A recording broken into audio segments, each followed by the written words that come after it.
First of all, do we have any visitors tonight? I don't hear anyone saying yes. So we'll keep on. Were you waving to indicate you are a visitor? Yes, I'm a visitor. Ah, well, welcome. How did you find out about the meeting tonight?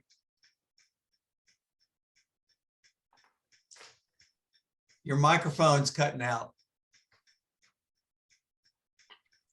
Phil, your microphone's cut out. You're muted. Oh, I was still muted. My apologies. I'm a Mac Tech, independent Mac Tech. I sent out a notice to a bunch of different Mac user groups announcing my existence. I'm a former Apple help desk agent from long ago. I've been doing independent consulting for people for a long time. And due to the current situation the world is in, my wife has agreed to let me start doing consulting from home as long as I have nothing to do with anybody. And I built my own Macintosh and have a few sitting around, and I decided I would start helping people, along with helping my friends and associates for a long time. I've mainly been helping computer scientists for a number of years, and they've been telling me, Phil, you need to start helping other people, start doing this professionally. And those are the only people I've been helping for a long time. I worked at Apple as a help desk agent for a number of years. I've worked for 3 different Macintosh manufacturers so far: Power Computing, MacTel, and Apple. And I was an Apple certified technician. Well, you ought to, now I know who you are. I remember speaking with you via email and inviting you to the meeting tonight. You ought to drop into the chat so that everyone can see it, how to contact you. Okay. All right. Do we have any other visitors tonight? Okay. Well, hopefully if some of you have need, you can call upon Phil to help with your Mac problems. Getting back to the agenda, our membership is pretty stable. It's the same as been for the last few months. We have a number of means for you to keep up with what's going on with CapMac. So please take advantage of those if you can. Give you a little snapshot of our stats, and the gist of all of this is we're getting more people following us on Facebook. We're getting more people following our YouTube channel, and the number of people that we have attending the CapMac coffees has slightly gone up over time, as well as our meeting attendance seems to be doing well.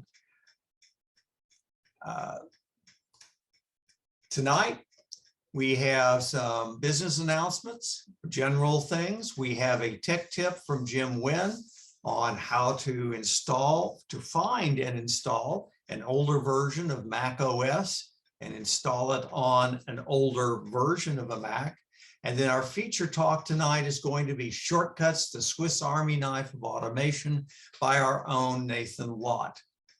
Before we start all that, let's talk a little bit about our officers. There we are in all our glory. Same group as from last year. The one thing is we don't have a vice president right now, so we're working on trying to find someone to fill that role. Our board meetings are the Monday before the first Tuesday. So if you are interested in attending a board meeting, that's what it is. Just let us know and we'll get you into the Zoom call. Speaking of positions, I'm a little running behind in this, but we have a number of appointed positions. If you had an appointed position in 2021 and want to continue in that role, please email me so that I know that that role is being filled. Otherwise, I will, after say a week, I will be sending out a notice saying what appointed offices are still available to be filled, and trying to find some of you to fill those positions. We've had a number of very good meetings over the last coming up on 2 years now. If you missed one of them or want to go back and look at what was presented at a former meeting, remember that our YouTube channel contains the videos for all of the meetings going back until when? April of 2020. So there's a larger and growing library of videos you can call upon to follow up on what we're doing within CapMac. The help desk, as many of you are aware, was held between 6:30 and 7 this evening, just prior to this meeting.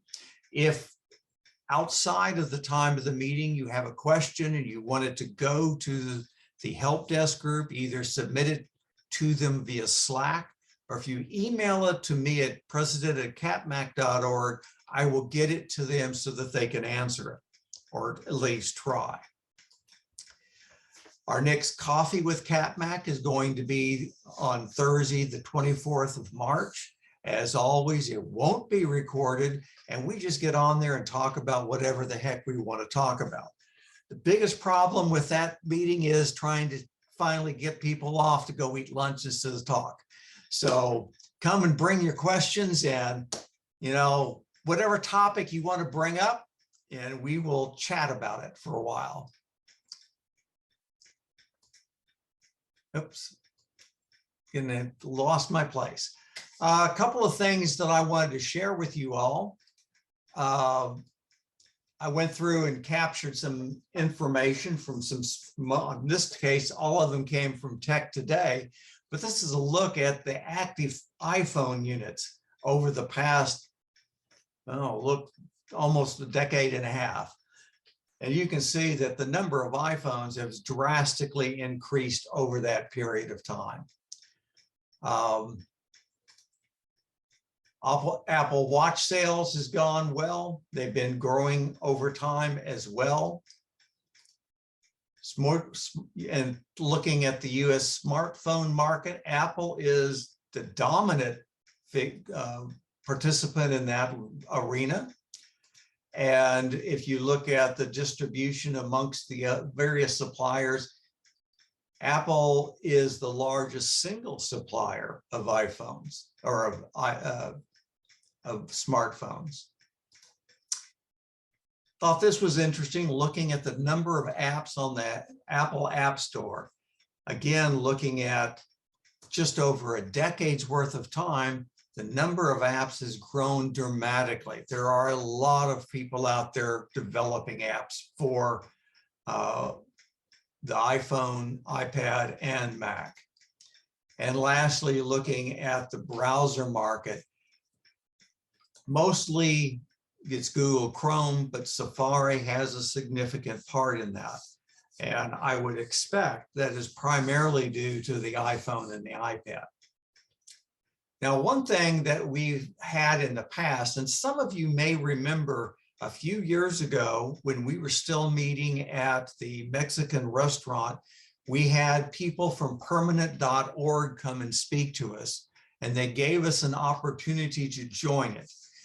Since that time, we still can't, the opportunity for free service with permanent.org no longer exists for us, but you can opt in for a nominal fee of $10 to get a gig's worth of storage.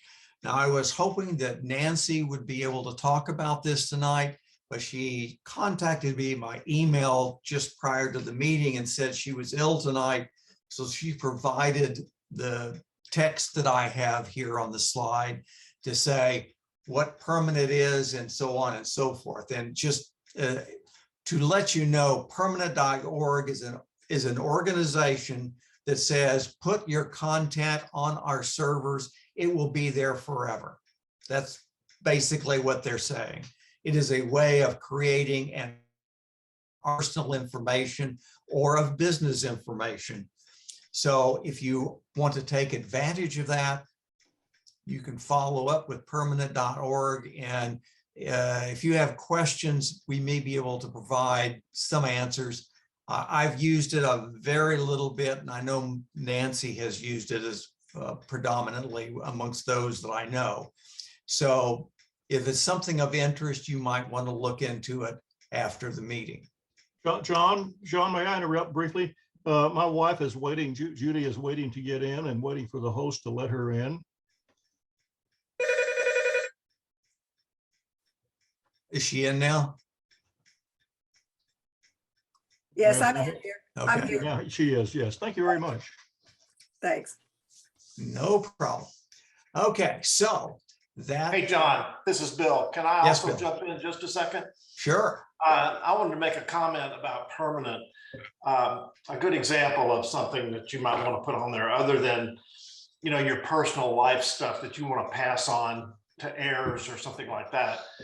But I actually use it. I'm the secretary for CapMac, and I actually use it to store all the minutes and documents that are important that I keep for our club. And it's pretty easy once you get the hang of it to access it. And I don't access it for anything. I don't need it, but I'm just saving those in case something were to happen to my equipment at home and I was to lose all that. It would be available on permanent to everybody else. So I just thought I'd throw that in. Thank you for that contribution, Bill. I don't know how, I can't see everybody since I'm sharing my screen, but do we have many of our members who had taken advantage of memberships on permanent.org from that earlier meeting? Yes, I did. Any other users? I've got something out there. All right, well, I have a if, question. Have yes. people who got on it free, are they now having to pay? And the other thing is that I just put it on the chat, but I don't think anything is really permanent. So I'm wondering about that really being permanent. I understand that concern. The way they, if I remember correctly, the way they presented it at the meeting was they have funding in a, not a trust, but they have funding set aside to maintain their servers so that there shouldn't be a reason for it to not continue. I agree with your concern. I would not put anything out there that was the only place it was, because I agree with you. But it is, their intent is to provide a permanent low storage location for people's information. Beyond that, I couldn't tell you much more. Okay, thanks. Okay, any other comments? Are there any access restrictions at permanent.org? In other words, can you access it only X number of times over such a period of time, certain period of time? Good question, and I don't know the answer. Bill, do you? Yeah, I haven't had any issues with that, and it was not my understanding that there was a problem with that. I'm sure via email, if it was a concern that you had, you could get an answer to that question. And I don't think, my impression was that it wasn't set up to be a daily repository for your information like iCloud might be. It was put stuff out there and leave it. And then if kind of in an emergency, you needed to access that information, it would be available, saved and available. Or if you wanted to share it with your larger family or something like that. True. Yeah, I think perhaps if there's interest, we might want to get someone to talk about it in more detail. Unfortunately, Nancy, who's the one that made the connection, is unavailable to talk to us tonight. So she probably could answer some of these questions, but if not, if there is interest, we can get get one of them to come via Zoom and talk at a future meeting. Just let us know if you want us to do that. Okay, well, moving on. Just a brief look at what's coming up. We have in April, thanks to Bill, we have David Cox going to be talking about David's top tips and tricks for Mac, iPhone, iPad, and Apple Watch. He is a video podcaster. I don't know, Bill follows him. Many of you others may as well. In May, we have Kelly Dumont, who's going to be speaking again. Many of you remember her from about a year ago that she spoke to us. I have spoken with Jack Hollingsworth, who several years ago came and spoke to us when we were at the Divine restaurant there in front of where Fry's used to be. His thing is iPhone photography. He's a photographer, but he specifically talks about how to take the best photography using your iPhone. I'm working with him to come and speak to us or by Zoom. As he told me last time, he couldn't join us in March because I was looking for a speaker for March because he had the tough duty of going to the Caribbean and on a couple of weeks worth of photo shoot. So, you know, we'll get him in the future. I've got his book actually from that meeting, and he is a very interesting speaker if you remember him from those years ago. And then we've also contacted Gary Rosenzweig, who is interested in speaking to us again, but is taking the summer off. So we'll be looking to get him to speak to us sometime during the fall. That brings up, if you have a writer, you have a podcaster, someone that you would like us to reach out to see if they would speak to us, let us know so that we can do that. What we have found is almost all the people we've reached out to have agreed to come and speak. That is, in some respects, a benefit of the whole COVID situation, that now that we're doing Zoom rather than face-to-face meetings, people are more willing to go and do a virtual presentation. So if you have a particular speaker that you like, you've heard before somewhere, or you've read what they've written and posted on the web, let us know so we can reach out to them and see if we can get them to talk to CapMac. So unless someone has something else to bring up, that brings us to the first part of our program, and that is Jim Wynn. I'm going to quit sharing my screen, Jim, and turn it over to you. Okay, and then I will, when you get off, I will share mine. I am off.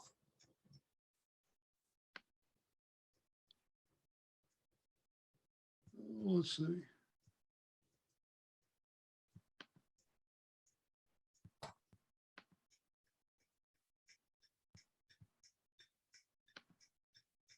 Okay.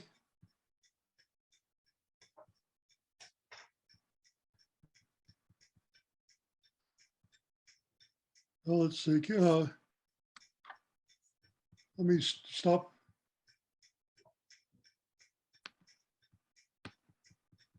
Okay, I am unmuted. Let me try this again.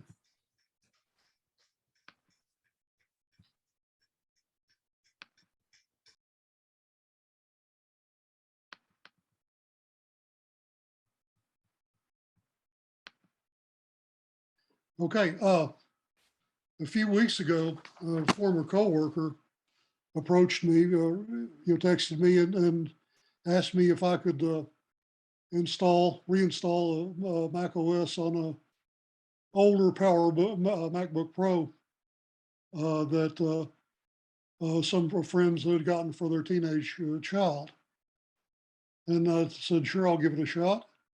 And it seemed that someone had tried to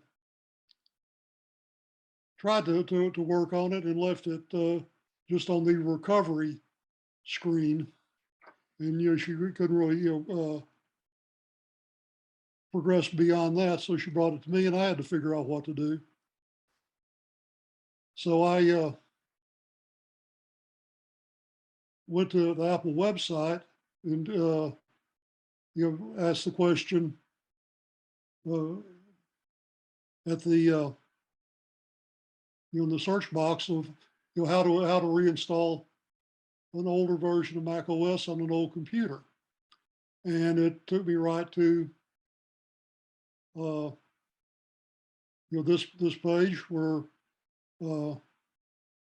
macOS support, and then down the corner so reinstall macOS.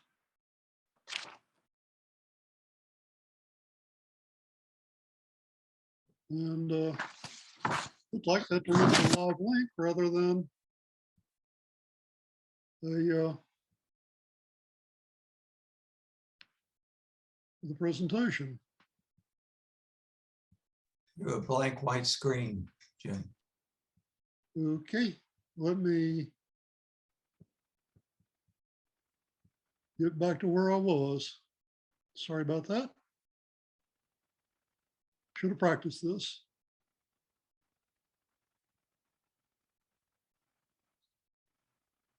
Okay, click on reinstall macOS, and then it took me to this page with a very good Share, Jim. step-by-step explanation of. We're not seeing your screen, Jim. Well, I'm sorry. Share.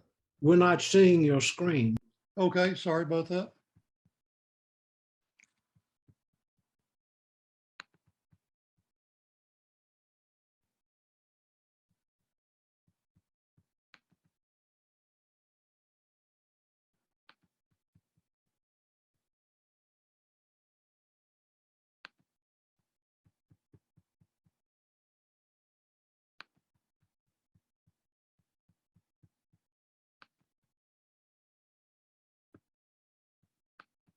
Did you click?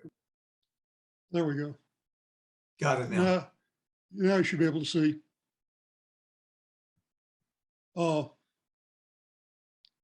They have step-by-step instructions on how to follow. And then one thing that, in my case, it didn't work. So I had to get into the weeds a little more deeply.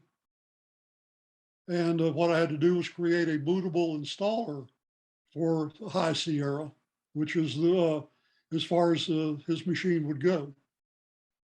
And they're very clear instructions to do that. And just follow those.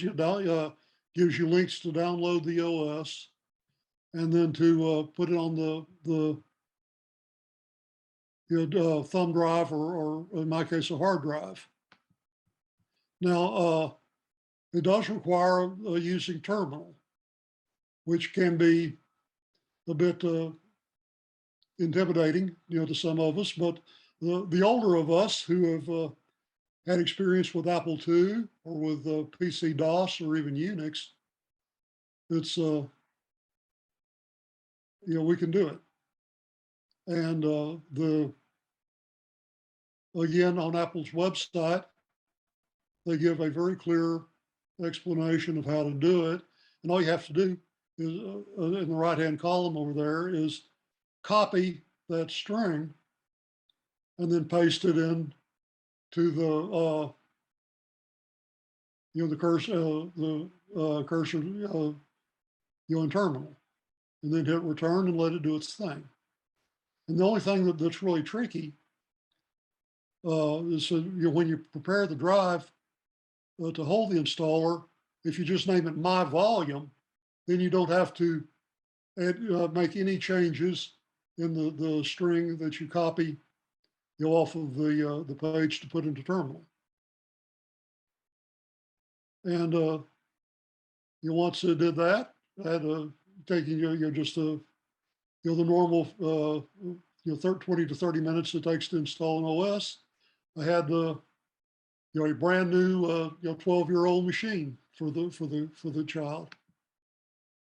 And just want to wrap up by saying that the support area on that Apple website is really a splendid resource for troubleshooting problems. just like John was having his DVD problem. That would actually be the first place to go look, for information.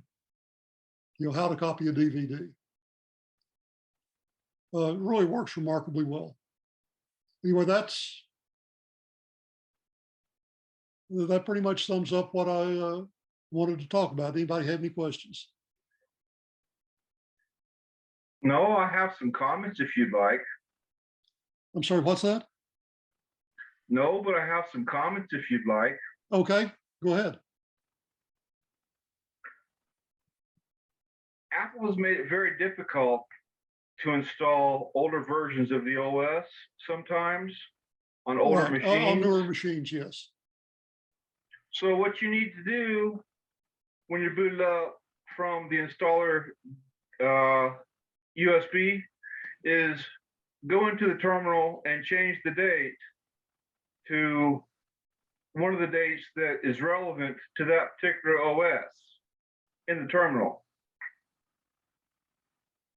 which is a date reset. And you can look up the date which are relevant to that OS by finding out when that date was, when that OS was released, and the latest release date of that OS's updates.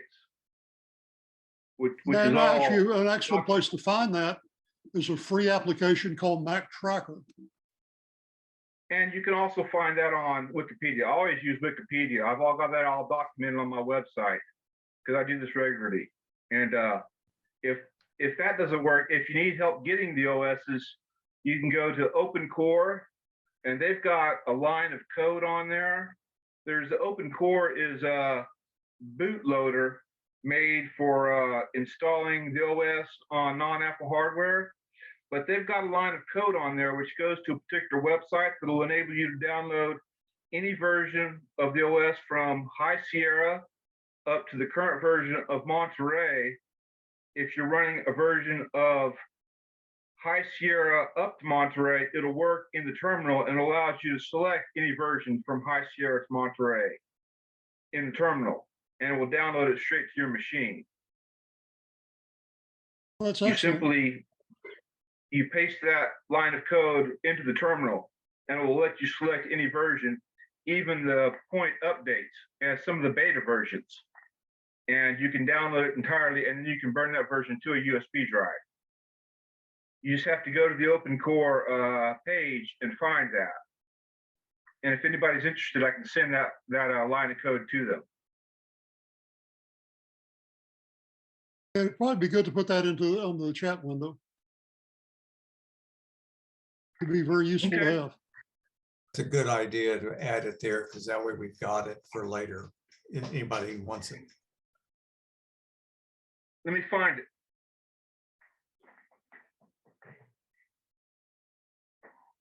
Any other questions for Jim or comments on his topic?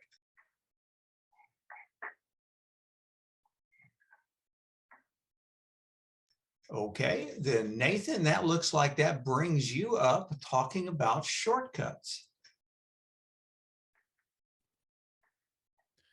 Good evening, everybody. Can you hear me? Yes. Yes, we can. Yes.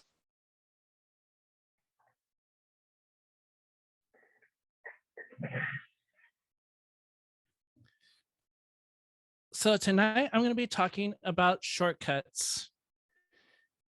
A shortcut is kind of like a macro. In computing, a macro is a single instruction that expands automatically into a set of instructions to perform a particular task.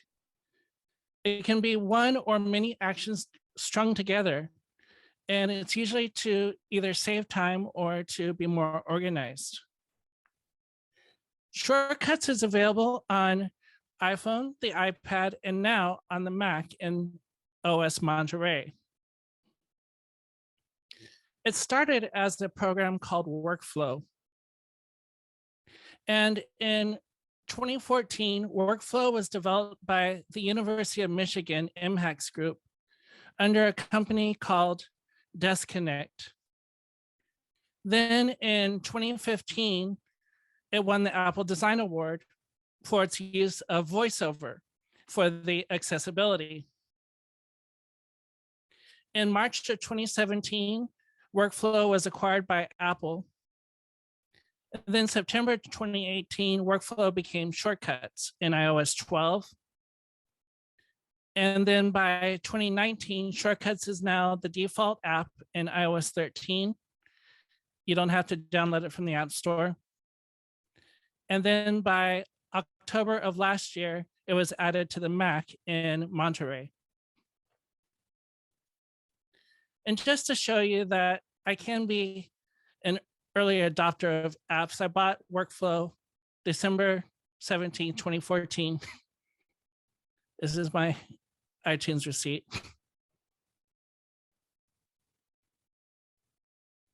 So let's get started by just taking a tour of the interface. This is this is Shortcuts on the Mac. And all of these colored tiles are different shortcuts you can run. Up in the top corner of each tile is a play button that actually plays it. When you double click it, that shows you the action or the list of actions, and then you can add your own actions over here. And we'll get into that more later. You can also play a shortcut from this screen with the play button as well. Each one of these titles is activated by Siri. So you can say any of the titles to have Siri run it. So if you said, hey, Shlomo timestamp, then it would run it. At the top, you have a plus sign here, and that lets you make a new one. You have the grid view, which I'm showing, or a list view. I prefer the grid view, and then you can search.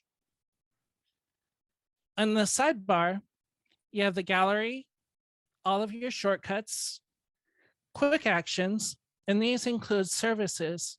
So if you go into anywhere you have in the file area where you have the name, and you go down to services, your shortcuts can now appear in there if you allow it to.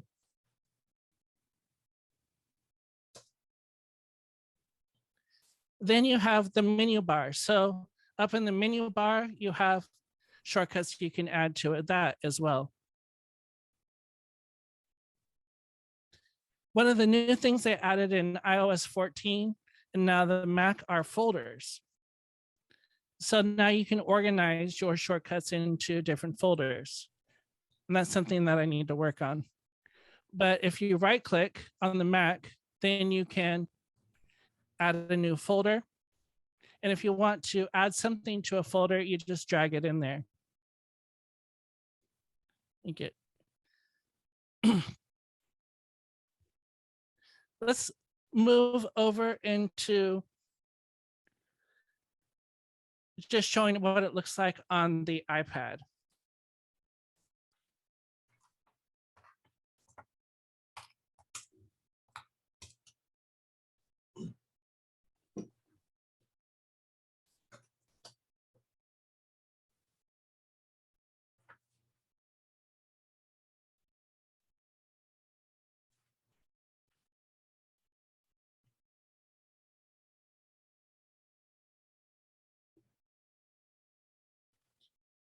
So it looks very similar. You have your sidebar and all of your shortcuts, but it's a little bit different on the iPad to get them into folders. You can still drag.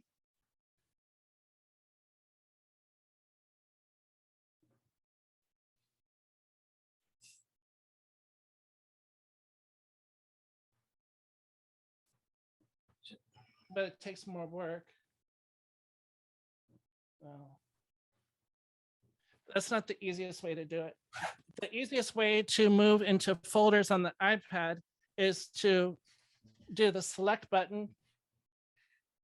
Move the screen sharing. The select button at the top. select which ones you want to move. And then at the bottom, you have three choices. You can duplicate, move, or delete. When you tap on move, then you can choose which folder you want to move it into.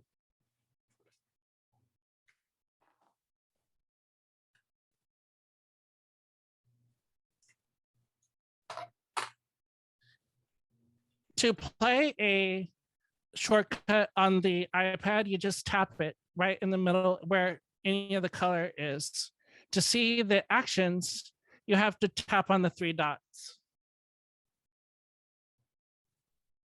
And that's a little backward from the Mac. On the Mac, you tap the play button in the top corner and then double click in the middle to show the edit.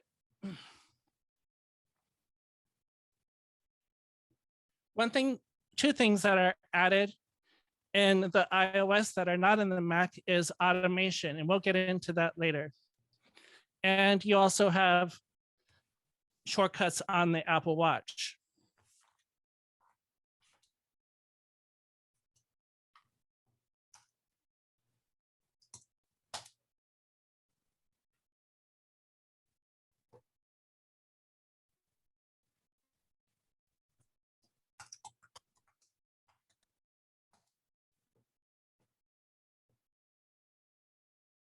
So moving over to the iPhone,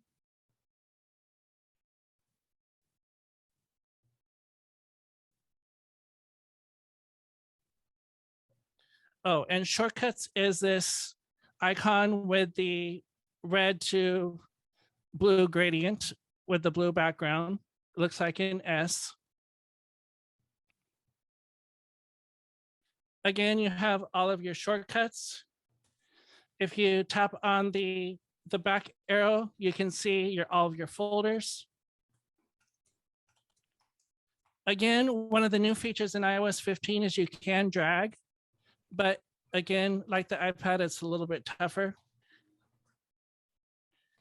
You can go into all shortcuts and do like you did on the iPad, go to select, choose which ones you want to move, and then tap on the move button to move them into a folder or create a new folder.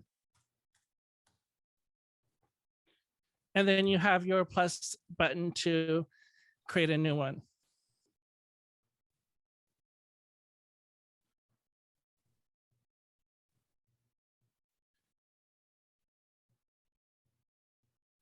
Now,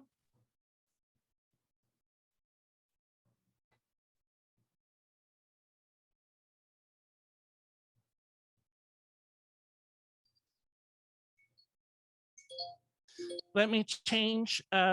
You'll have to look at my thumbnail in order to see this. Actually, let me stop the sharing. And if you can see my thumbnail picture, and you move to my watch.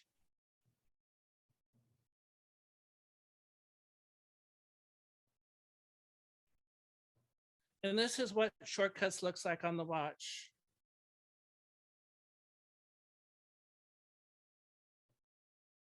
You have the different shortcuts that you can run.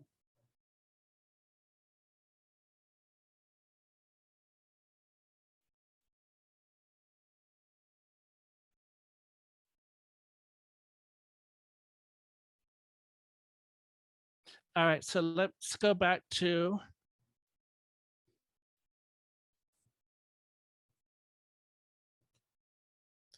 the Mac.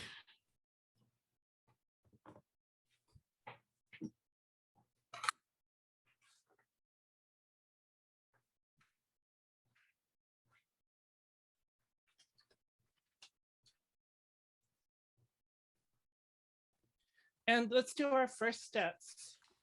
So first thing I would recommend anyone try if they're just getting started with shortcuts is to go into the gallery mode. These are shortcuts that are made for you by Apple and curated by Apple. So find the ones that are interesting to you.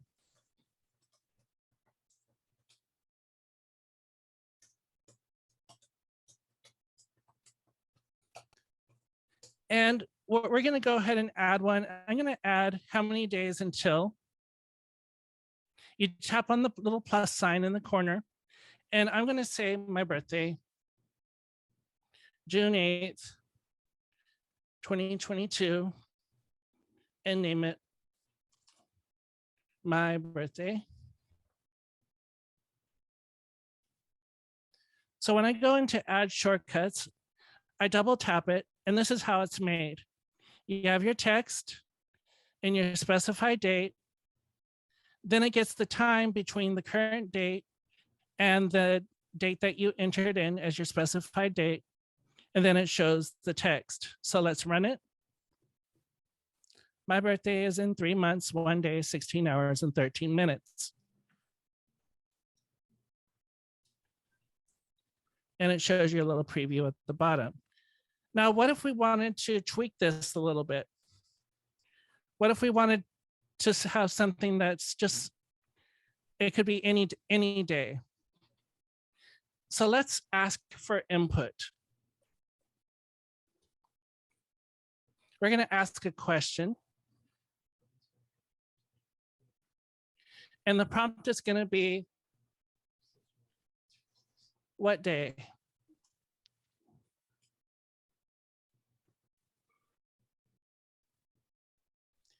And in the text field, we want to put it in a variable. And in shortcuts, you have these things called magic variables.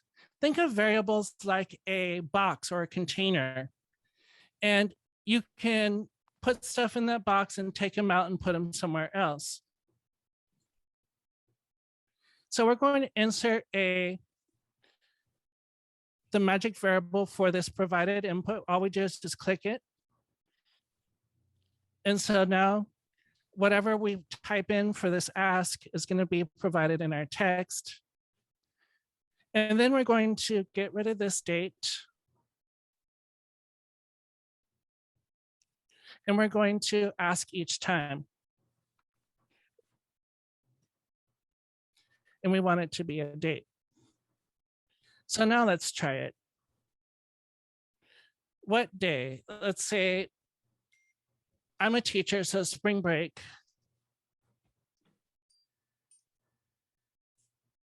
And we're going to use a specified date.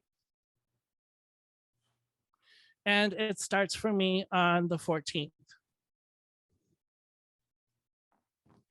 So spring break is in 5 days and 23 hours. So each time it's going to ask a different question. I get to choose what day it is. So that's how we can take a shortcut from the gallery, tweak a little bit to meet our needs, and then we have a new shortcut.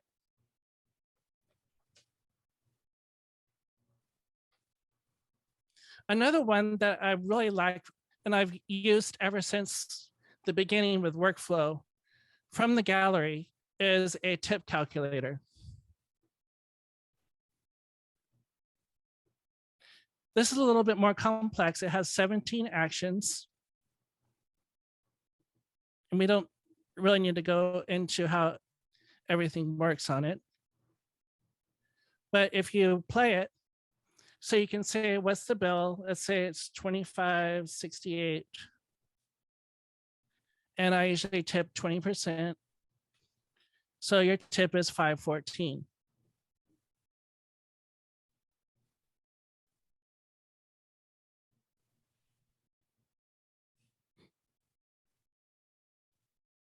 It looked like that total was wrong. Yeah, the total's wrong. That needs to be, I need to see how they did that. This is this is one of the very first shortcuts I downloaded. So it's gone through many iterations of the software. So the actions may not be up to date or correct. Nathan, something I like to do when I'm tipping is round up to the nearest dollar. Can this do that?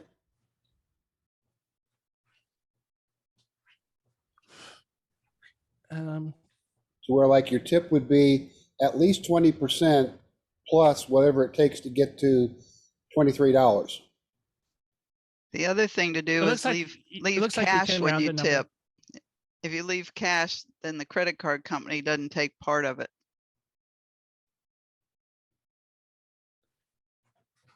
It looks like there's an action for rounding numbers. So that's something I'll have to play with. Thanks.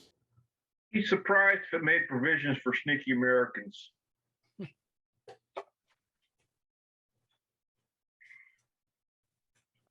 So let's make our own. So we're going to go up into the plus here. And we're going to add an action. Now, it gives you some suggestions, like send a message, open an app, play music, have text, choose from a menu, take a photo.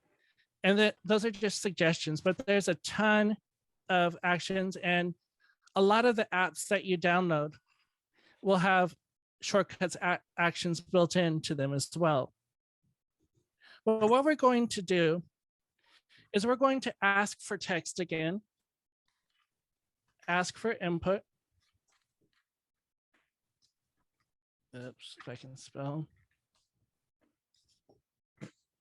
And you just drag it in there. And the prompt is, this is going to be adding to my list of books to read. So what book do you want to add? And then that question is going to go into a text box.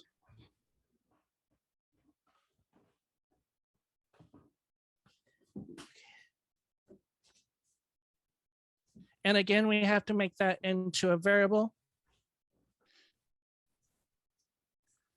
so that our question goes into the text box. Then we need to find a note in Apple Notes.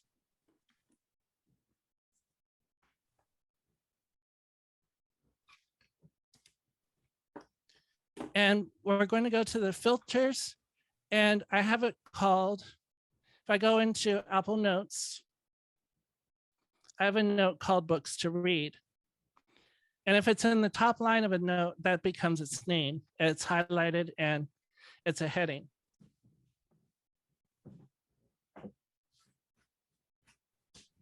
So the name contains books to read. And the last step is we're going to append. That means that we're going to put this book at the end of the list. And we're going to append to note. And again, we need to set the magic variable and put it in that note. And also, we need to clear this.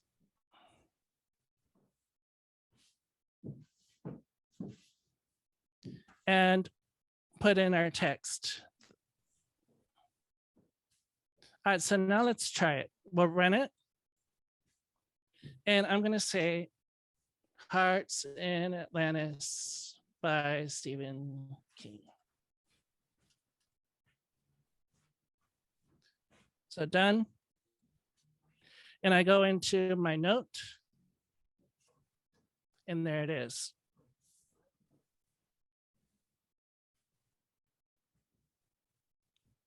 Now let's take this to the next step. Nation, while you're at this point, can I ask a question? Mm-hmm.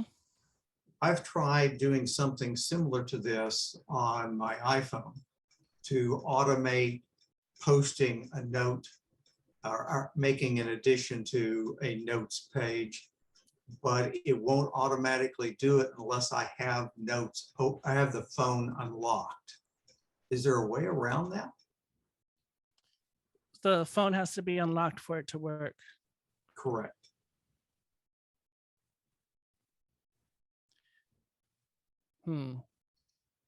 Think about it and answer offline. I don't want to disrupt things. Where are you running the shortcut from? My phone. Well, if you're running from the iPhone, isn't it open?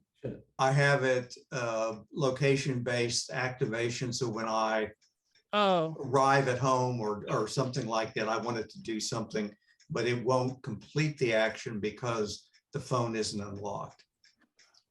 That may be why I have an action that I'm trying to change my watch face at 8:45 p.m. and that's failing every single night. So there may either be a bug in automations or. It sounds like this is something I need to chat with you about offline. Yeah. So let's take this to the next step. I have a shortcut that I already made called Search Library eBooks. So this gets whatever's in the clipboard and it puts it into, I'm in San Antonio, so it puts into the San Antonio Public Library Overdrive as text, and then it opens the URL. So what if I add that book to my list and it also searches Overdrive?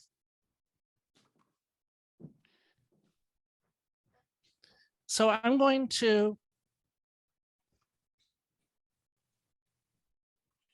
copy this text to the clipboard, because remember, it's taking whatever's in the clipboard. And I don't want the appended note. I don't want everything that's in that note. I just want the text.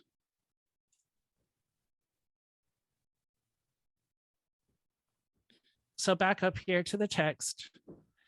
And I want that going into the clipboard.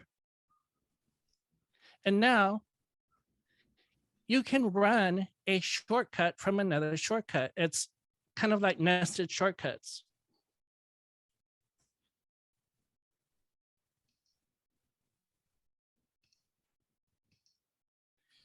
And I'm going to go search library ebooks.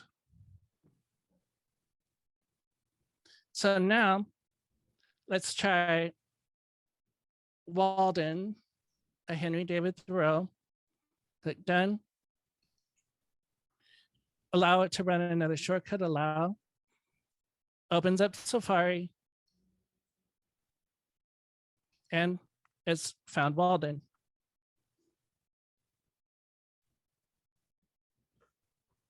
Oof. And it also put it into my books to read. Wow.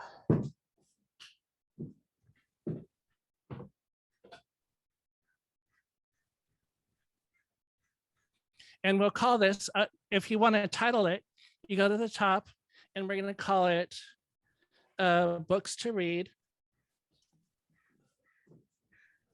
And we can tap on the icon and let's try to find a book. These icons are tiny.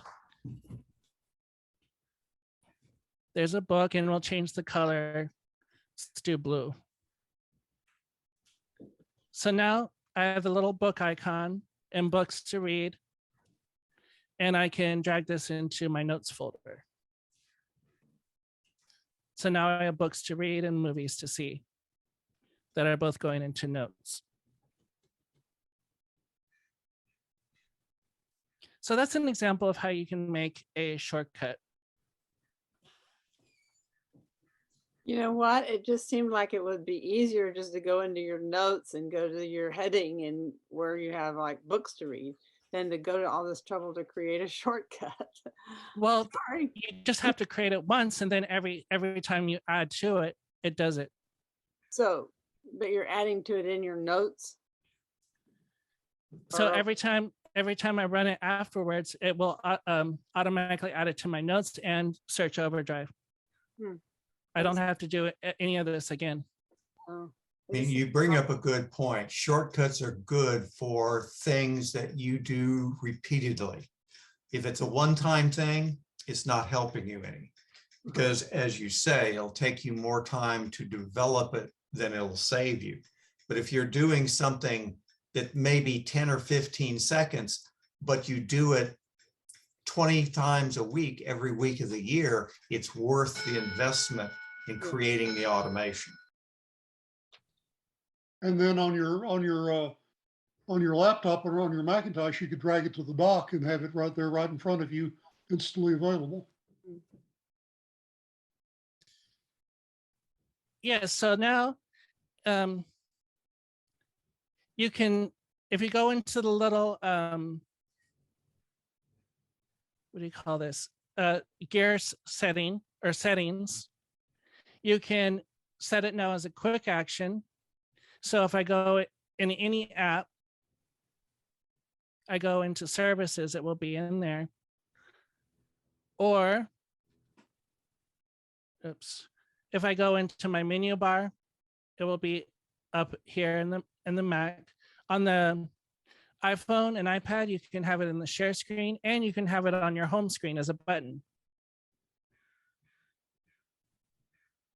Or you can have it in the Apple Watch list.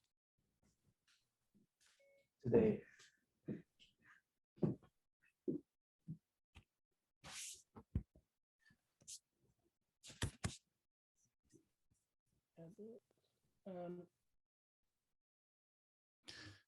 So now let's get into some automations. And here I'm going to switch to the iPhone because on the Mac, you cannot do automations quite yet. And I say quite because there's a piece of software I'll talk about later.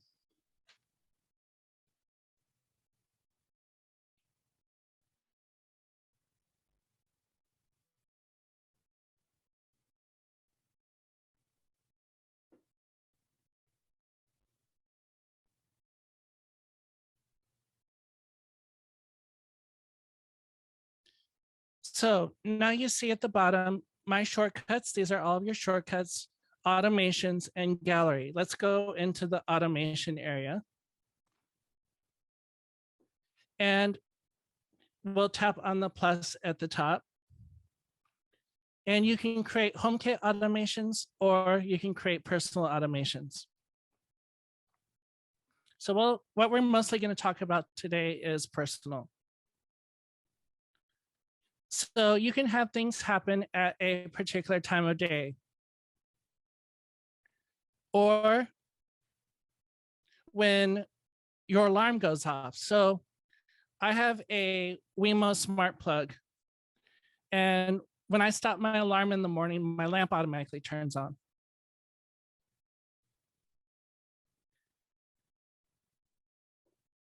You can, if you use the built-in sleep modes that Apple gives you, then you can have automations connected with that. This is what John was talking about when you arrive or leave a certain place. I haven't really played a lot with these, but they're supposed to work by using the GPS and the geofencing, that when it's not in that area, it will trigger something to happen. Or before I commute, if you have CarPlay, there are actions associated with CarPlay. When you get an email from someone, you can set something to happen. Or when you get a message from somebody, you can set something to happen. When it connects to a Wi-Fi, so maybe you're at a coffee shop and you want to, as soon as it connects to the coffee shop Wi-Fi, you want to go to open your VPN app and start your VPN, or maybe go to a certain focus mode that just takes everything out but what you want to work on, and turns on do not disturb and all of that. You can, as soon as it gets on a Wi-Fi network, you can tell it to do certain actions or a certain Bluetooth. Now, this is really cool. There's something called NFC, or near field communications. These are NFC stickers that I bought from Amazon. And they're just little round stickers that have a little chip in them. And when you scan your phone to it, then different things can happen. So I want to show you an example of that. We'll go back to my keynote.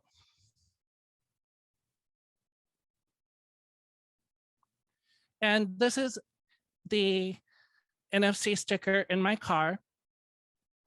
And when I tap my phone to it, then I get a menu. I can go to the music app, Music Bot, which is this huge shortcut that Federico Vitici wrote. Overcast, which is my podcast player. Audible playlists, which is a set of menu items of playlists I made, or musicals. Then that's another menu of different musicals that I like. I usually use this for going straight to Audible books.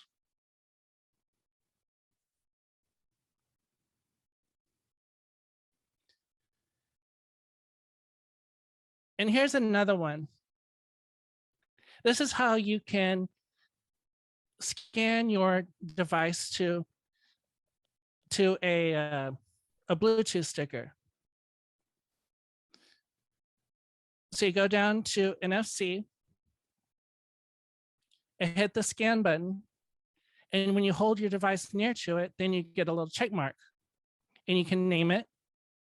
And this one is my bedside lamp. So I named it lamp. And click next, and then you add your actions.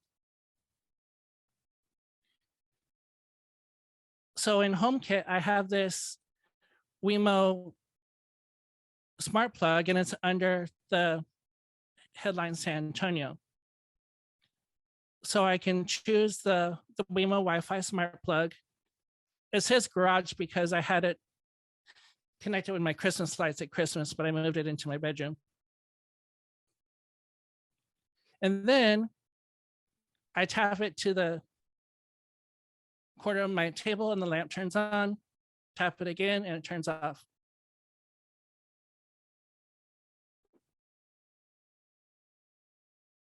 Now,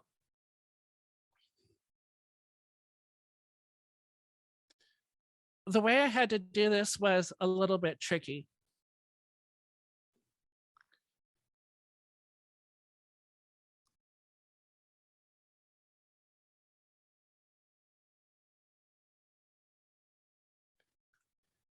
So when the lamp is detected,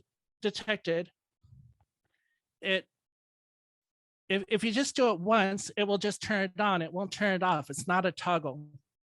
So I had to create an if statement. So I had to say, if it is off, then turn it on. Otherwise, turn it off. So if it's off, it'll turn it on. If it's on, it'll turn it off.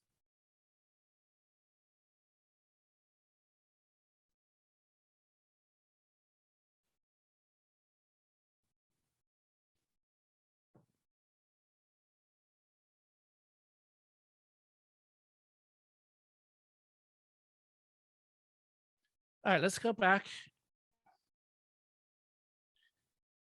into our personal automations, go through the rest of the list.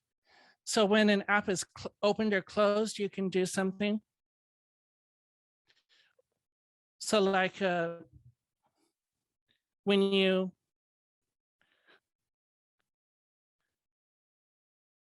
I don't know what you could do. When you close an app, you can tell it to, I don't know what you would do. Airplane mode.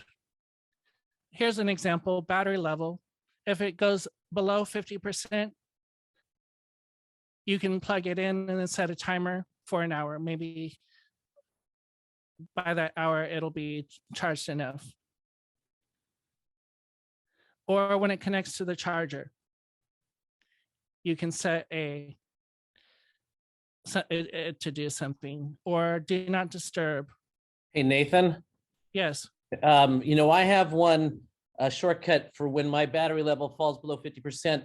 It sends me a text message and it says out loud, time to read, time to charge. And it has the name of the device because it knows which device triggered it.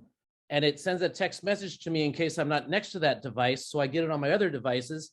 And then I know it's, oh my gosh, I'm below 50%. Anyway, that one is a real useful one. I use it all the time, every day. Great. Yeah. Okay.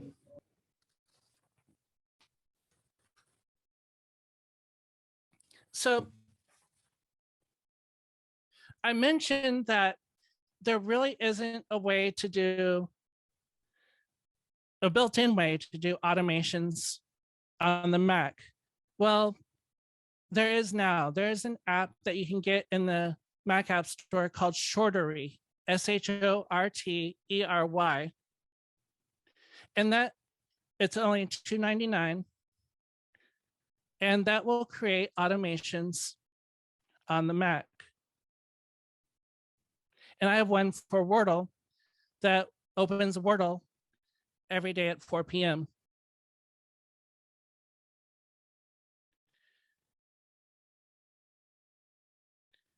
And so you can have a trigger.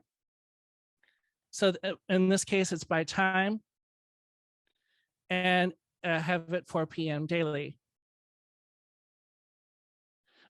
You can have triggers by application, time, wake up and sleep, log in and log out, keyboard, appearance, focus modes, device connect and unconnect, or monitor connect and unconnect.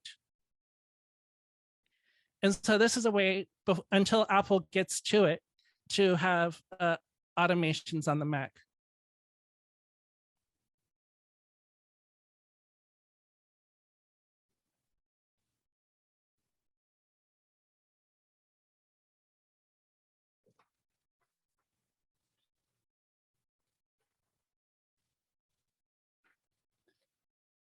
So let's get to some others of my favorite shortcuts.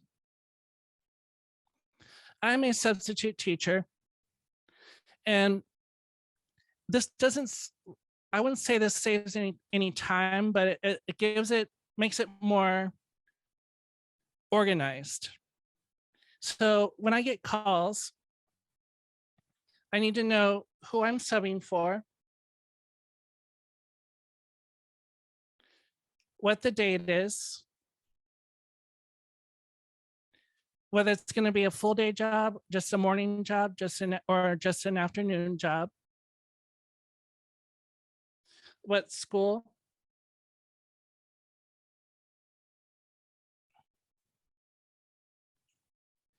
and then that copies it to my clipboard. I can go into Fantastical and then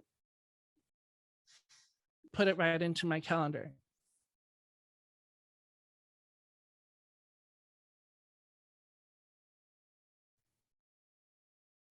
And this is how, again, it was made, just variables. I had to get help from some people online to get this to work, and they suggested using a dictionary to define what a day is, AM and PM. And then it asks for the time, it asks for the variable, and then it puts all of it together using the different variables. So teacher on date from time at school, and then copy it to the clipboard, and then I can paste it.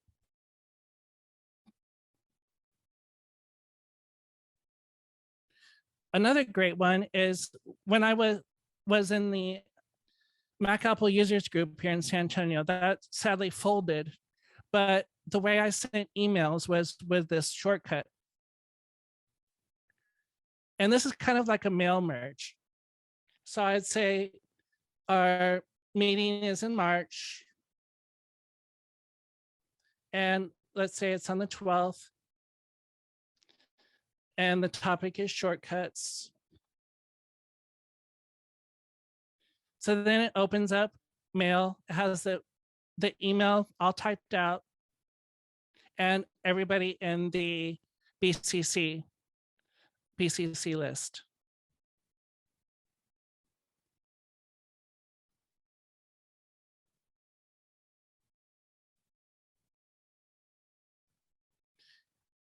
And again, it's just asking for details and then setting variables, then getting all the contacts, and then putting it together. The month meeting of Mac Apple users will be on this date, and the topic will be topic, and then sending it to the Mac Apple group.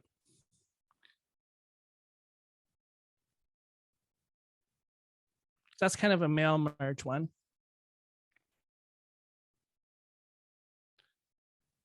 One of the cute ones you can get from the gallery is to convert photos into a GIF. So if you take a bunch of photos and you can choose which ones, I have ones of my dog, and then you add them together and it creates an animated GIF.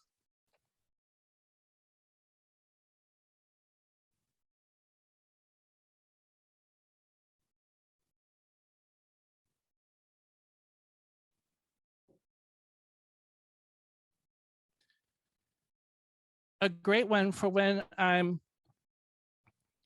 doing my videos or on YouTube for the different apps I talk about. This is one for cropping an app icon. So I can search the App Store.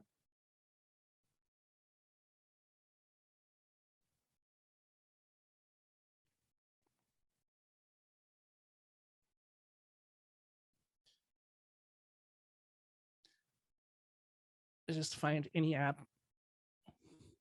And then it masks it into a nice little icon that I can then open it in preview or copy it and drag it into someplace that I can have it in my title card for my video.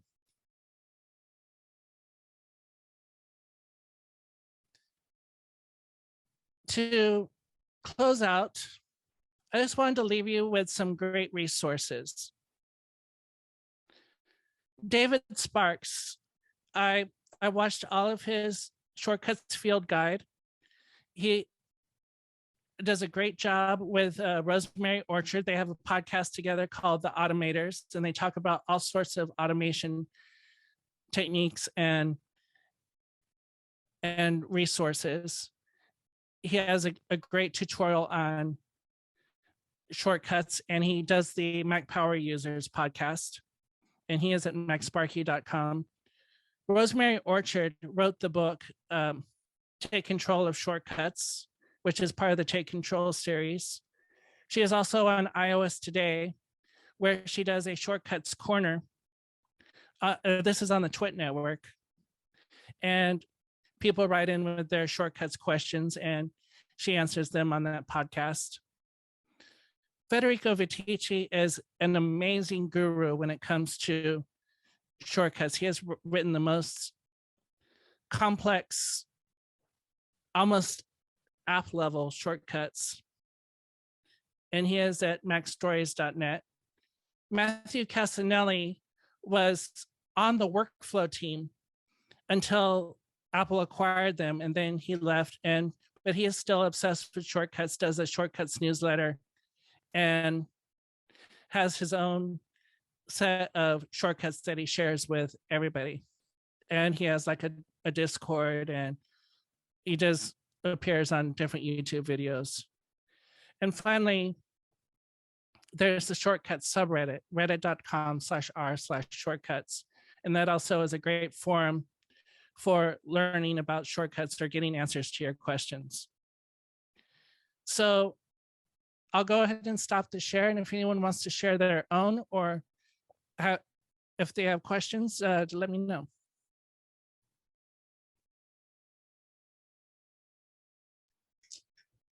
Anyone have any questions or comments?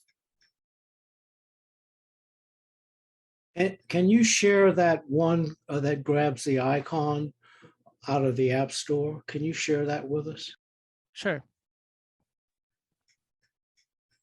And one thing that you can do, and I think Robert and I experimented with this a few months back, is once you've created a shortcut, you can share the shortcut by email or by message with other users. Absolutely. So there's a share sheet in Mac and in the iOS where you can copy it, you can send it off to whoever. And as often the case with doing software development, that's really what you're doing here, taking a working shortcut that is somewhat close to what you want and modifying it to make it work to do what you want is a lot easier than starting from scratch. That's right. That's why I said my suggestion for anyone getting started is to just explore the gallery, download some stuff on your own, and see what it does for you and maybe how you can tweak it once you get to know it. So on this crop app icon, it searches the App Store for text, lets you choose from the list of App Store apps. Then it masks the chosen item with an icon shape. And the types are here: rounded rectangle, ellipse, icon, or custom image. Icon is the best for icons, of course. Then you can resize that masked image to a size that you want. And this is a standard 240 by the auto height. And then it shows you the resized image in Quick Look, where you can copy it or drag it somewhere else or move it around.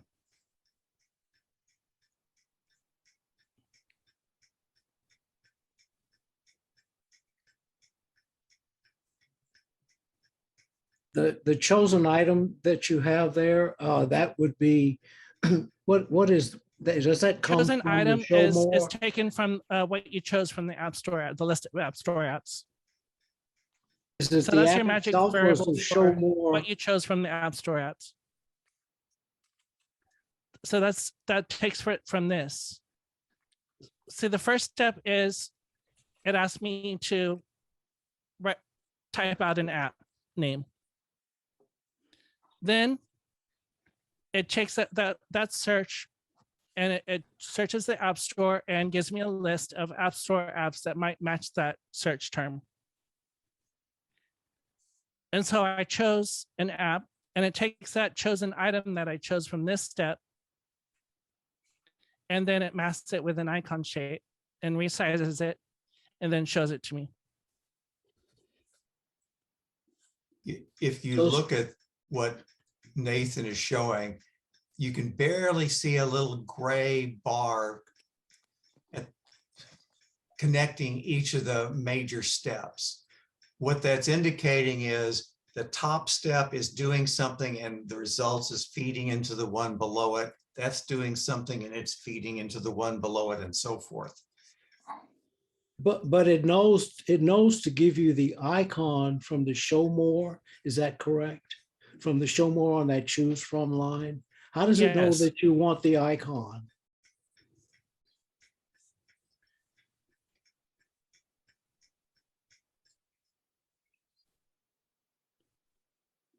It's just showing you the app, and all apps are associated with an icon.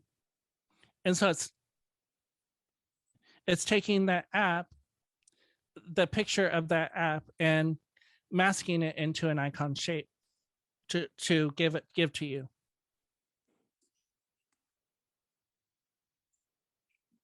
Thank you. Nathan, Yes. on those NFC tags that you can get from Yes. Amazon, are there any particular ones that work better or worse, or are they all about the same? They're all about the same. It was under $10. It was like $5 or something like that. Yeah, it looks like there's, And it's a bunch of them. It's about maybe 1, 2, 3, 4, 5, 6, 7, 8. There's 10 in a package. and you can get, is there a difference between the stickers and the tags? Is it just thickness? I guess it's just thickness and where you want to put it. Or I guess if you have a tag, you can like carry it with you, like an air tag. Okay. There are two kinds of those things. One are programmable and one are not. One type is not. And the type that you're using is the type that is not programmable ones, and it's cheaper. They're much cheaper than the programmable ones. So since you're just using it as a trigger, you'd want the unprogrammable ones, right? The programmable ones can actually contain a program that can be run by the Apple, if you have the right app running on your Apple device. Yeah.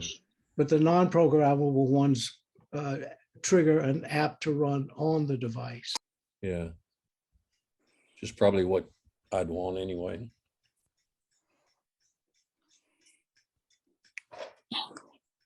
Yeah, let me throw something in here. this is a good example of a terrific presentation on something that sounds simple, but is not.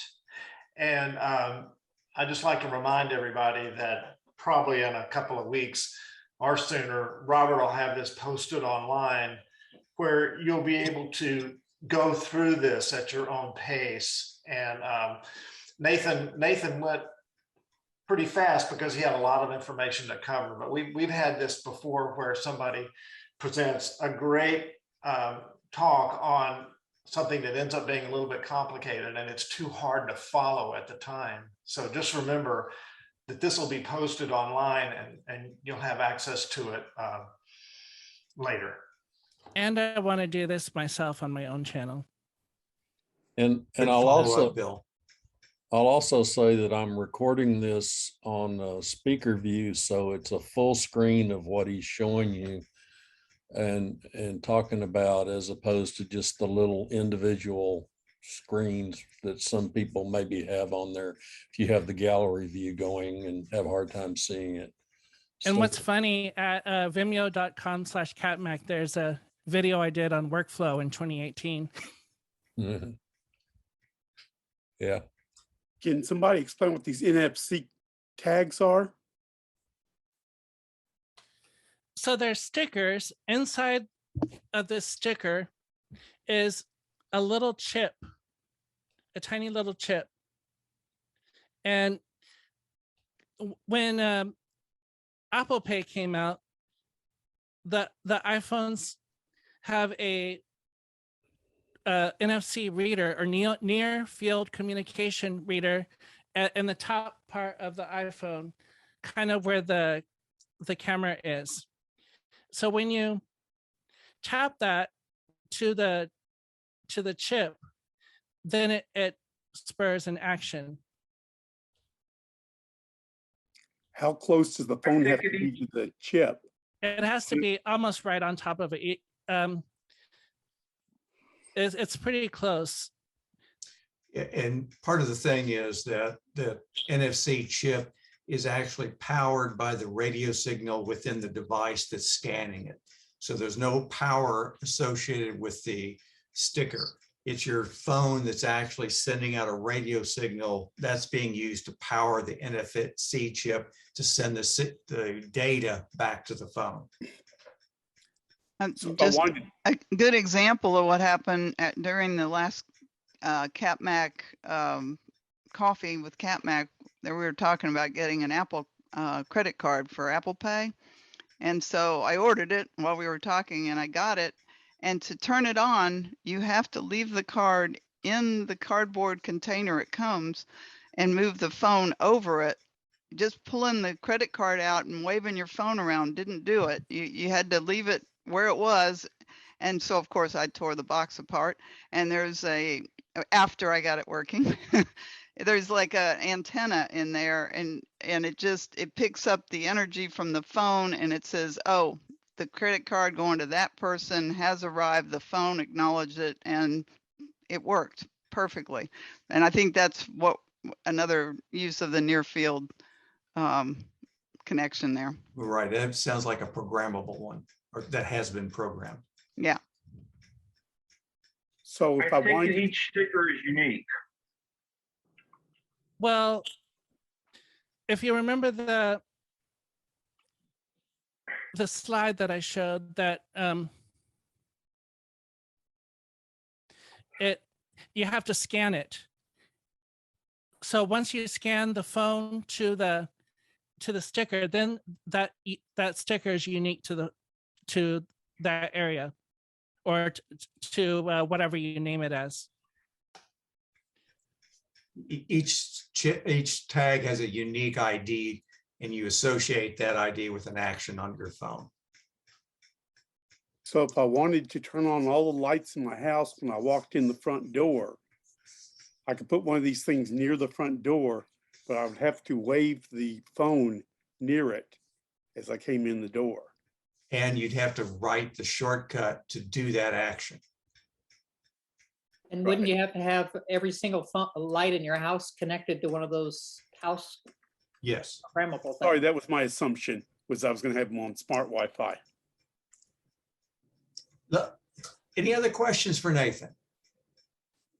One thing that had come up a while back was, is there an interest in having a workshop at some point where you all could come and we can have Nathan and some others that have done some shortcuts help people do shortcuts within a workshop?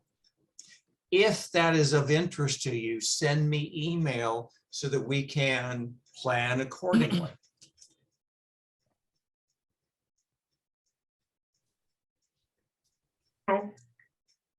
So we're early for us. Yep. Just after 8:30.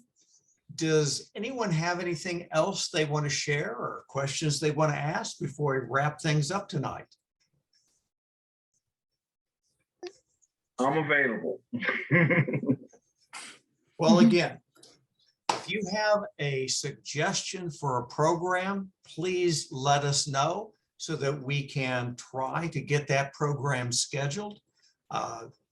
Likewise, if you want to, if there is a workshop you would like to see us do, whether it's shortcuts or some other more narrow focused topic, let us know. We'll see if we can get one of our members to lead a workshop in whatever the topic area is.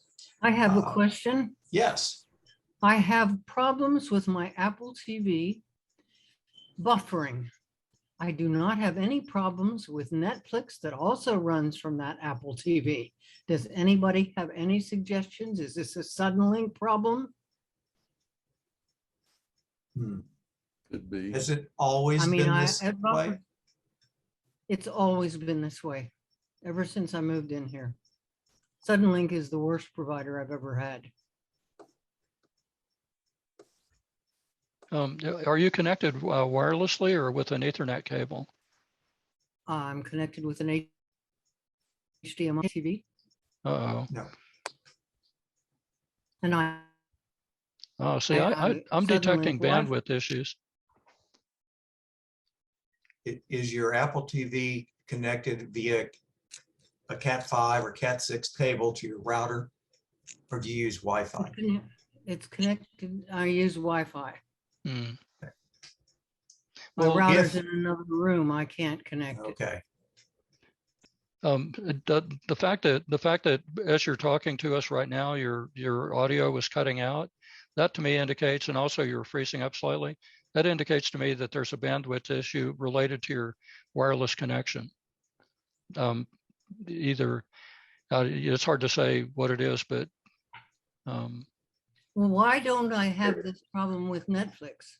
I think Netflix has a because they've been in the business for a very long time.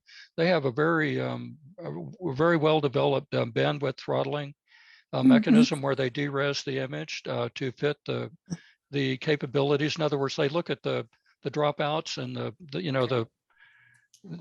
look at the signal dropouts and then they drop the resolution of the image to accommodate that. Okay, thank you. And there were some suggestions in the comments. I don't know if you've seen them, but Jeff Poppy was suggesting making sure that your Apple TV is up to date and also just reboot it. I have found. I've done that and it is up to date. And okay. No. You And know, oftentimes, another thing that's very easy to do is get a speed test app on your phone and just walk around different areas of your home and see what kind of download speed you're getting in each location. Again, I want to know why Apple is so bad compared to Netflix. Okay, are you using Netflix on the Apple TV? Yes, I am. Okay. But But it's other services, other programs on Pardon the me? Apple TV don't work well? No, I've tried it. Every program Apple TV Plus has, and it doesn't matter. I have a very simple explanation. Apple is a high quality product which demands high quality performance from everything it works with. Suddenlink, I've never heard anything good from because it is a It's a substandard. product which is supposed to work where there are few other options. And it's supposed to work in areas that do not have good connections. I've never heard good things about Suddenlink. Apple expects high performance from everything they connect to. Okay, thank you. That answers it. I'll So if they cancel don't my get it, Apple TV Plus. Because I can't stand it. When it Just as an experiment, try moving your, if you just to test on whether it's, this might help. Try Move your moving Apple what? TV closer to your router just for a test, or hook it Absolutely. up directly again, it's via another Cat room. 5 to see if you the can issue can't. get an in the other room. improvement in performance. That would at least tell It's you a little more as to what the cause was. You can get a really long Ethernet cable and connect it directly and see if the problem goes away. Obviously, that's temporary, but that helps you diagnose where the issue is. Okay, thank you. I think what Phil was saying had to do with the fact of your provider. I believe that's right, Phil, nod your head. Yeah, it's Yeah. up. And I know in a situation, some of these things are basically a big Ethernet, and they get loaded up, especially in the evening. And does it vary from time of day? No, I've tried it at different times. It doesn't matter. Okay. Have you tried calling your provider? Because generally they assume if no one complains that it's fine. And if you start You complaining, ever called Suddenlink? no, I haven't. Sounds like sudden Don't death. bother. I was without internet connection for 5 days because they couldn't get a technician here. And it turned out somebody had unplugged my apartment. Yeah. Oh, Well, I think Sudden Link sounds a lot better than Missing Link. yeah. I don't know. Missing link might be better. Do you have options in your apartment for Pardon service? Do you have options? Can you get No. another provider? I do not. No, Oh, people that use Suddenlink have no other options. They first of all have the town of Georgetown sewed up. Secondly, they have a contract with the apartment I'm in. So I cannot use anybody. Are you the only one in the apartment that has issues? I haven't found anybody else here who has an Apple TV. Oh, is it delivered via cable? In other words, is it a cable modem kind of thing? It's a modem router combination. Oh, okay. So it's a cable. Yeah, DOCSIS, which is the basis for sending data over cable, is wretched. I mean, if you ever look at how it works, even DOCSIS 3.1, it's horrible. Hey, Peter, remember that friend of ours, we were troubleshooting and you said that her Wi-Fi was swamping a cable, a signal because they were too close and she wasn't getting good coverage on her television? Yeah, Was that that's similar? a good idea. Actually, if you, there's some tools, there's a thing, where is that? I have a little wireless analysis tool. What you can do is, what you get, here it is. It's called Wi-Fi Explorer. I don't know what it costs, but what it does is it's a little application you can run on say a MacBook or whatever, and it allows you to see all of the Wi-Fi sources around you, and you can see which channel they're on, and you can look and see if somebody's on the living like next door to you and they're on the same channel, then you're going to be competing with them all the time.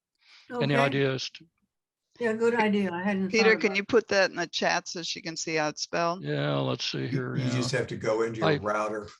I found something on the internet that might be related to this. Can I have the screen? Can I share the screen? I believe you can.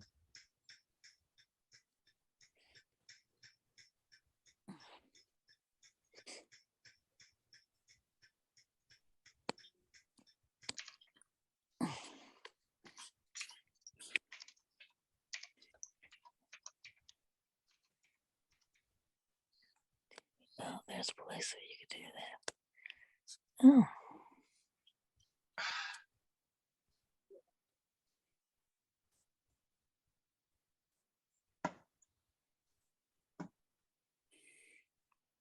Ooh.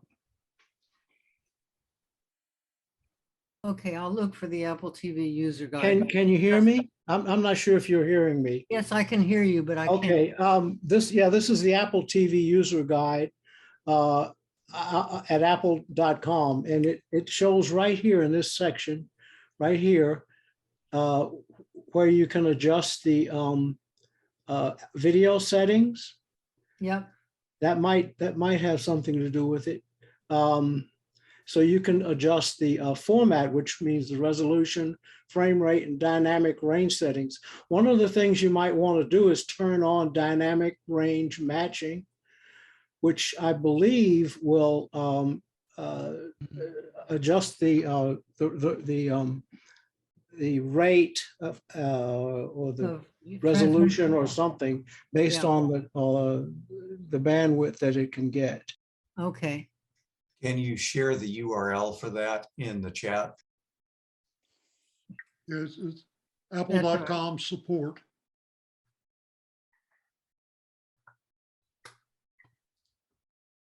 You can find it with just searching for Apple TV user guide. Thank you so much.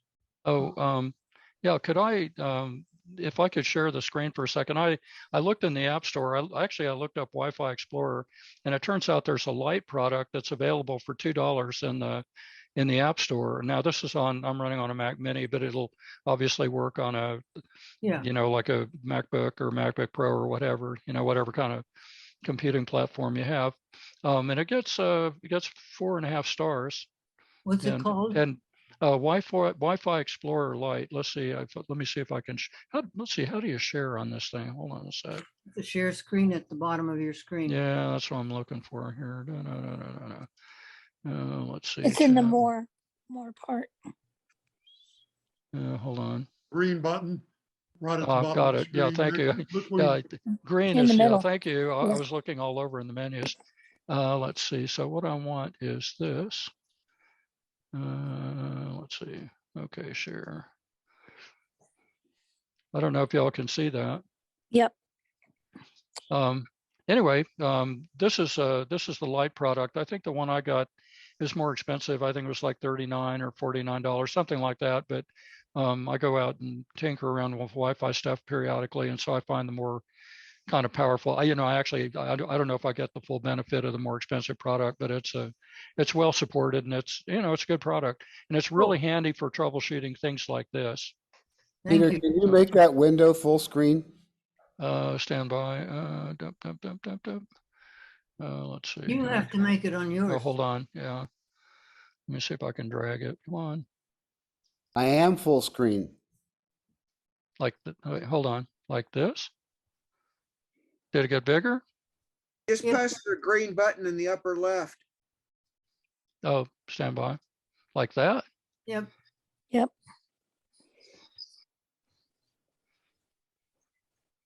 Now, I haven't tried the Lite product, but I suspect, if you look over here, if you look in this window here where it says discover and monitor wireless networks, when you fire this thing up, it'll show you can either select 2.4 gigahertz or 5 gigahertz, and it'll show you all of the Wi-Fi emitters that are out there. And then down in the bottom here, it gives you a really nice little graph that shows the distribution of the channels that these things are on, and it identifies them by name and by their signal strength. And so this turns out to be a really handy way. So you can see pileups, and you can look for a less congested part of the bandwidth that's there. Okay, terrific. Thank you. So anyway, ta-da. And I will stop share. Boom, like that. And I wanted to. So was that on the for running on the Mac or running on the iPhone? This particular thing, I'm looking in the Mac App Store. I don't know that it's on.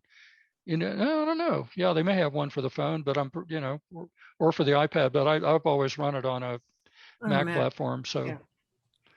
Well, maybe you don't need to move around if the signals are consistent around you. But if you're trying to find out who the interfering neighbor is, wouldn't you want to move around your house? Not a whole lot. They're not that, the units are not that big. I just have a living room and a bedroom, so. Oh, is your Wi-Fi router, is there a refrigerator or something like that between the router and their TV? Nope, nope. Okay. Yeah, it's like anything that's large and metal is I know, a yeah, bad thing. microwaves and all that jazz. Yeah. Not near anything else. Yeah, or wrapping your Apple TV in tinfoil, that's also bad. A fish tank can do Ooh, it too. Yeah, that's a good one. Wrap my Apple TV in aluminum foil? No, I'm kidding. It's a joke. Yeah, That would be the worst. That would be the That would worst be thing you worse. could do. Yeah, Okay. yeah, Better yet, get a tinfoil hat. yeah, yeah. Take the Also- tinfoil and make a hat instead. That's You more serious effective. about the fish tank? Yeah. Because Yeah. we have a fish tank not very far from our router. I didn't know this. Well, it's Also, it's if you going really in want between to- the signal source and the The receiver. worrying part is it in between your Apple device and the router? If it's on the other side of the room, it doesn't Well, matter. it's pretty much, oh, well, it's Is it between the the router and your TV? router's at the back of the house, and so it has to pass the fish tank to go anywhere else in the house. So, yeah, I didn't What know about this. other The apps key that is are you're doing a downloading line of data? sight between the transmitter and the receiver. So that's Huh. where you Water's one don't want heck of an anything to insulator, block the but- signal, and water attenuates it. Wow. But if it's got room to get around it, it's okay. It probably does. I didn't even know this though.